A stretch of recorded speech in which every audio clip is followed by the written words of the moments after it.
So I'm gonna come to India on November 10th. पहला तो जो बैग की बात है, bag is a customised bag. तो भाई आज हम बात करेंगे कुछ ऐसे लोगों के बारे में जो कि सोशल मीडिया पे काफी ट्रेंड में है, कोई अपनी कंट्रोवर्सी को लेके, कोई अपनी ट्रोलिंग को लेके। मेरी जान मिस्टर बीस्ट ये इंडिया के आ गया, लोग अपना काम छोड़ छोड़कर घरों में बैठ गए। मतलब यार इस बंदे की इतनी हाइप क्रिएट कर दी सोशल मीडिया पे जैसे कि कोई एलियन हमारे प्लेनेट पे आ गया हो।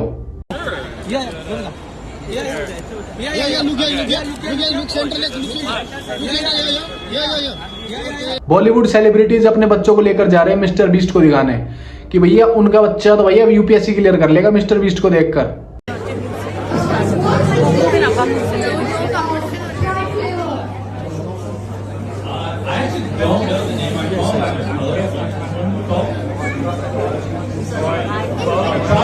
ठीक है मानता हूं हम इंडियंस को फॉरेनर्स पसंद है, लेकिन इतना भी क्या पागल होना यार। समझ रहे हो आप लोगों ने एक बार भी ये जानने की कोशिश की कि लोगान पॉल, मिस्टर बीस्ट और केएसआई ये सडनली इंडिया क्यों आ गए? तो इनके पीछे इनका बिजनेस स्टंट था। अपने प्रोडक्ट की फ्रेंचाइजी बेचने आए थे वो इंडिया कि ये तीनों जहां भी फोटो शूट करा रहे थे वहां पे अपने प्रोडक्ट का प्रमोशन पहले कर रहे थे। और आए भी तो कैसे, भाई ने पहले शर्त रखी कि 10 मिलियन लाइक करोगे तभी इंडिया में कदम रखूंगा, और अगर नहीं हुए तो मैं कौन और तुम कौन। India, I said if this video got 10 million likes, then I would come visit you guys. It's currently on 8 million. I feel very confident it's going to cross 10 million. So I'm going to come to India on November 10th. And also coming to India is Logan Paul, KSI. Mister Beast आ रहेगा India, अब तो मुझे 10 million like करने ही पड़ेंगे भाई। मैं तो खाना नहीं खाऊंगा अगर 10 मिलियन लाइक नहीं करे तो। भाई कैसे भी करके मिस्टर बीस्ट को बुलाना है भाई, मेरा ड्रीम है भाई। मुझे ना बहुत सारी शक्तियां मिल जाएंगी अगर मिस्टर बीस्ट को मैंने देख लिया तो इंडिया में। लोग इतने पागल हो गए हैं कि ऑटो रिक्शा वाले ने अपना ऑटो ही दे दिया, उसने अपने पूरे दिन की कमाई सेक्रीफाइस कर ली सिर्फ इन तीनों के लिए।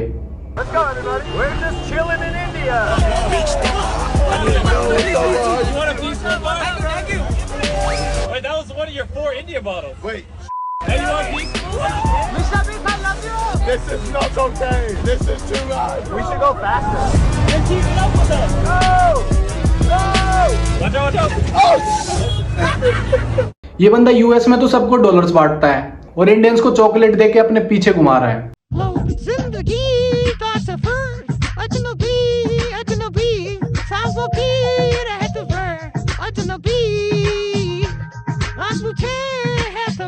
अगर इनके प्रोडक्ट का प्राइस देखोगे तो मिस्टर बीस्ट के चॉकलेट का प्राइस 450 और जो इनका प्राइम जूस है उसका प्राइस 1500 रुपए है।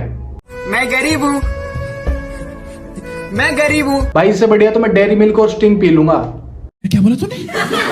क्यों छपरी भाई हो? मेरी जान। अब थोड़ा अपने धर्म के रक्षकों के बारे में बात कर लेते हैं। कहने को तो ये कथावाचक है पर लाइफस्टाइल बॉलीवुड एक्ट्रेस से भी लग्जूरियस है।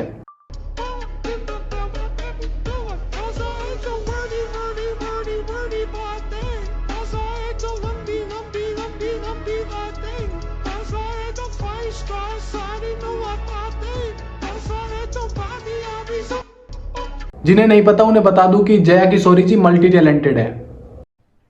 अरे कहना क्या चाहते हो? ये बिजनेस वुमेन है, लग्जरी मटेरियल ऑब्सेस्ड गर्ल भी है और एक फैशन मॉडल और डांसर भी है, और कभी कभी कथा करके जनता के साथ स्कैम भी करती है। अच्छा यहाँ कितने ऐसे हैं जिन्हें पता है कि ठाकुर जी मोर पाक क्यों लगाते हैं? उन्हें पवित्रता पसंद है। मोर कभी भी शारीरिक संभोग नहीं करते। उन्हें संतानें कैसे होती है? मोर रोते हैं, आंसू गिरते हैं, मोर इस आंसू को पीती है और उससे उन्हें संतान। इसीलिए भगवान मोर पाक।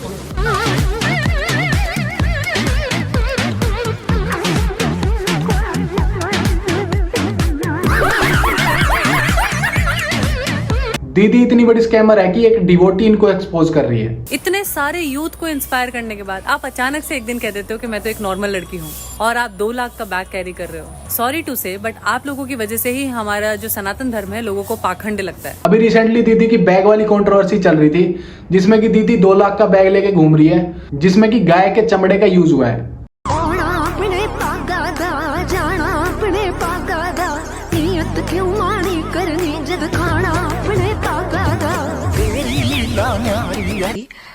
पहला तो जो बैग की बात है, bag is a customised bag.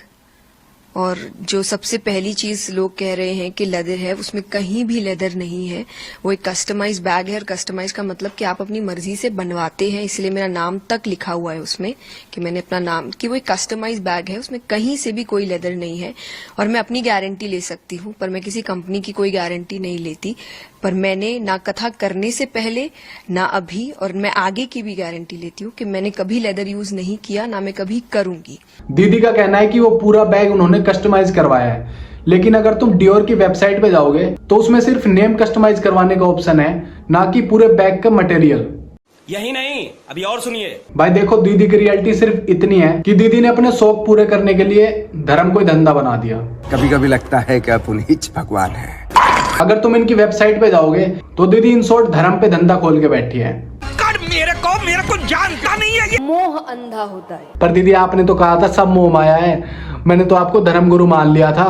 1000 kilometre दूर से मैं आपकी सिर्फ कथा सुनने आता था। मेरी कथा के पैसे से आप आईफोन चला रही हो, नए नए आईफोन लेती हो आप मेरी कथा के पैसे से। हाँ, एक ही ब्रांड का यूज करती हूँ। वैसे मैंने और भी किए हैं, पर ज्यादा कंफर्टेबल मैं एप्पल के साथ ही रही हूँ। पर मुझे हर नए, मतलब जो नया निकलेगा मुझे चाहिए। अरे सब मोह माया है, सब त्याग दो। आप स्कैमर हो दीदी, स्कैमर।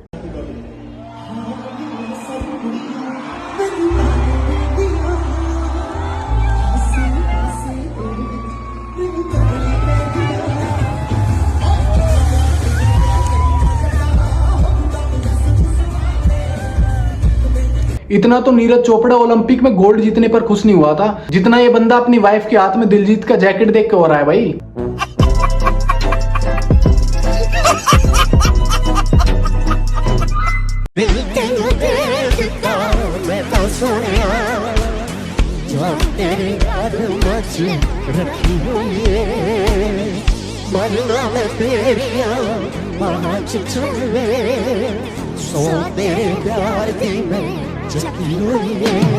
इस लड़की के ऊपर काफी सारे मीम्स बनाए। मीम्स भी ऐसे बना रहे हैं कि बाप पकोड़े बेच रहा है, बेटी दिलजीत के कॉन्सर्ट में इमोशनल हो रही है।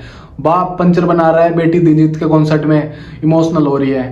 तो अगर मेरा पॉइंट ऑफ व्यू बताऊं तो इसमें इसकी कोई गलती नहीं है। अपना कुछ स्ट्रेस होगा जो कि वहां पे उसने रिलीज कर दिया होगा। जैसे क्रिकेट भी एक इमोशन है, इंडिया हारती है तो हम भी इमोशनल हो जाते हैं, तो वैसे ही सबके अंदर अपने अपने इमोशन होते हैं। बस फर्क इतना है कि कोई अलग वे में निकालता है, कोई अलग वे में निकालता है। इसकी ट्रोलिंग देखते हुए दिलजीत ने इसके ऊपर कॉल आउट भी किया। ये कुड़ियां इन्हां नूं कोई ना रोके, ये इंडिपेंडेंट ने, ये सिर्फ मर्द नहीं कमाउंदे, कुड़ियां भी कमाउंदियां ने। ये भलेखा कढ दिओ दिमाग चों, ये कमाउंदियां ने, अपना इंजॉय कर सकदियां ने। इन्हां दा अपमान कर रहे हो तुसीं, देश दी बेटी दा अपमान कर रहे हो। मैं तुहानूं दस रहा गल। ओके गाइस, वीडियो कैसी लगी कमेंट में जरूर बताना। Thanks for watching.